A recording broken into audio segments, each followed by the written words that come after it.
All right, the big news we want to talk about over the weekend, Saturday night to be specific, Carl James Martin, the wonder boy from Ifugao. If you haven't heard from him, you've been living under a rock.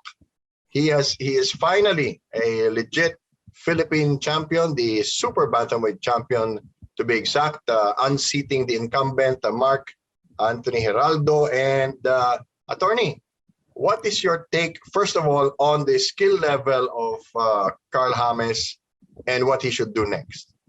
Abay, talagang wonder boy itong batang ito, no? Alam mo, this kid, he does a little bit of everything in the ring. Masyadong pasensyoso, magandang pumili ng suntok, maganda ang fighting stance, hindi bara-bara kung lumaban. Itong kanyang tinalo, si Geraldo, in my opinion, isa ito sa mga pinaka-formidable na kanyang nakalaban. Remember, this guy once defeated Jerwin Ancahas, the current IBF champion. Ano? So I think he handled himself well. This is just the start. Kumbaga, we're just scratching the tip of the iceberg. Ano? Sapagkat local title pa lang ito eh. Pero dito lahat nagsisimula ang journey to greatness para kay Carl James Martin. Sana nga lamang magtuloy-tuloy na. So of course, ang hinihingi ng marami, Bill, is gusto nila for him to step into the international fight scene. Gusto nilang makita mag-embark siya on foreign soil, lumaban ng mas mabigat pang kalaban. Pero lahat yan ay mangyayari as long as he continues to keep his head squarely on his shoulders. Oo nga, he's had a couple of international youth titles. As of 3 weeks ago, ranked number 14 by the IBF despite never having fought outside of the Philippines. Ang tanong dito, Attorney Ed, yung maikli bang daan ang tatahakin niya o yung mahabang daan? Dahil unang-una, hindi naman siya dumaan sa mga amateurs, no? So he does not have any kind of amateur foundation or technical knowledge of that kind to fall back on, no? Pangalawa, hindi naman kailangan magmadaling pumunta sa Amerika, lumaban sa mga Meksikano. He can conquer the rest of Asia first. There are a lot of formidable opponents also in Japan, in Thailand, and a couple of other smaller markets in Asia. What would you advise, no? Similar to what our good friend Dennis Principe is advising this young man? Well, paunti-unti. Kasi hindi naman kailangan madaliin. Ano? Kumbaga, he is still a diamond in the rough. Aminin natin yan. Maraming medyo pinipressure siya na ika nga ay mag-step up na. Pero remember, hindi lang yung basta maging world champion ang pangarap ng batang ito eh. Ang gusto niya, maging world champion and to have a decent train.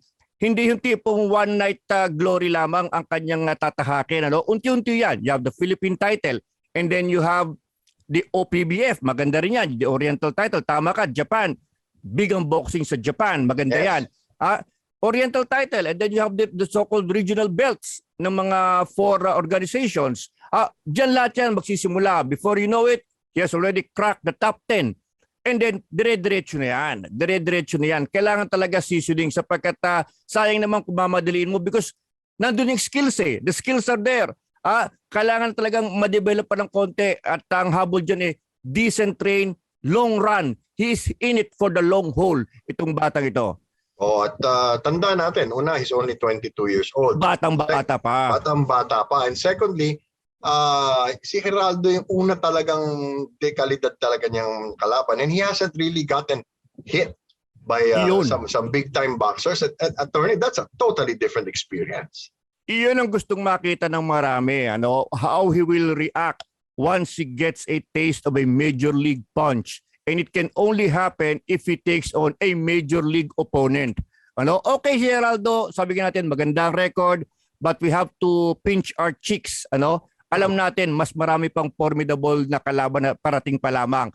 Pero alam mo, darating yan eh. You cannot escape kaya hindi matetest dito sa sport na ito. Lalabas at lalabas diyan. At gusto natin makita how he will fight kapag nandun yung adversity. Ano? When the chips are a little down, how he will react. Doon natin makikita what this kid is really made of. Po sa tingin ko, ang isang magandang maranasan niya dyan yung mangibang bansa, no? To fight somewhere else. No? A lot of his fights were in Ifugao. Siyempre, mag-iiba yung panahon. You know, yung mga manonood, yung crowd, hindi pabor sa yan. Ikaw yung dumadayo, diba? Tapos siyempre, mas kumpiyansa yung kalaban mo. A lot of these things are going to be new to him. So he has to surpass that and makatikim man lang siya ng talo, no? Heaven forbid, wag masira yung loob niya dahil pinagtiyagaan niya yung 18-0, 15 knockouts. He has to really prove himself step by step. At tama yung payo ng kaibigang Dennis, no? He's still a work in progress, no? Pwede pa siyang gumawa na sarili niyang trademark. Gaya na sinabi mo, he does a little of everything. He was in trouble a couple of times in the fight against Geraldo, pero naalpasan niya yun. Ang tanong ngayon is, what does he have to discover more about himself, no? Para pag dumating ang malaking pagsusubok, paano niya malalagpasan yon? What are some of the things that he has to look out for when he starts traveling abroad, attorney? Abay, syempre, yung sinabi mo rin, Bill, syempre, hostile environment yan. Kumbaga, unang tikim mo ng foreign soil, ano? Ibang atmosphere talaga. Marami nagsasabi, iba talaga ang atmosphere. Sapagkat the chips are down kapag ikay lumalaban abroad. May posibilidad na ikay maluto pa sa desisyon, ano? Pero kasama yan part of growing up process yan sa boxing Ang malas nga lamang, nataon itong si Carl James Martin, nataon siya dito sa, kumbaga may ongoing pandemic ngayon lang, sarado na naman ang Japan. Napakagandang venue sana ang Japan para sa kanya. Nagsara. Pati yung laban ni Jerwin Ancas, nadamay. Ano? So napakahirap gumalaw ngayon. Napakahirap gumalaw. Miski dito sa atin, ilang laban lang ang nangyayari dito sa ating bansa. No? Wala pa rin talagang regular na audience. Medyo restricted geographically. Pero eventually, tama ka, kailangan mag-embark siya on a fight overseas. From being the wonder kid, gusto natin makita kung meron siyang the road warrior in him. Yun ang gusto kong makita. Sapagkat iba po kapag lumabang ka abroad. Baka nga doon pa siya mas makita niya kung gaano siya kagaling sapagkat you will be excelling under pressure.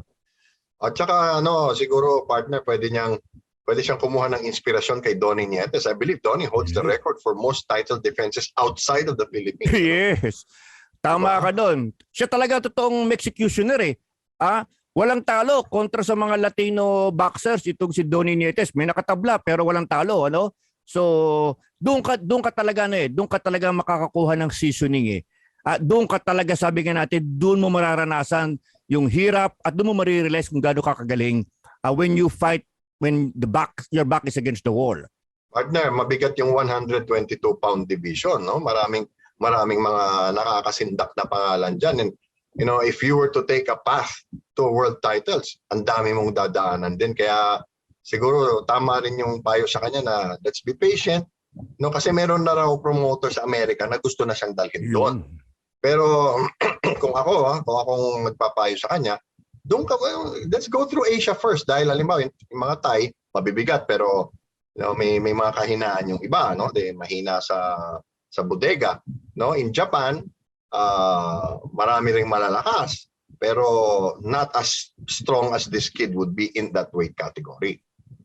Ako tingin ko nga not only is he going to be facing rough waters at 122, pero remember, he's a growing boy. Baka mabot pa yan hanggang 126, 130. Pag talagang gumanda ang kartada ng kanyang karir, ano? So, pero sa akin, right now, gusto ko makita siya overseas. Gusto kong makita kay Dubai, kay Amerika, kay Japan.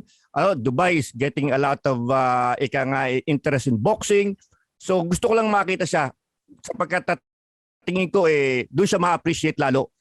It's time to open up yung kanyang skills sa international boxing scene.